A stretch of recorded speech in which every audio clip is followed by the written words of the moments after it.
Мне повезло родиться в семье, где творчество было не просто хобби, а частью жизни. Помню руки моей бабушки, которая могла превратить обычный лоскут в настоящее чудо.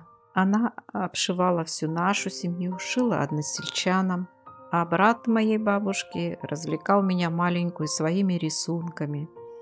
И я, затаив дыхание, наблюдала, как на чистом листе рождаются целые миры. И, конечно, мои первые коллекции нарядов для бумажных кукол.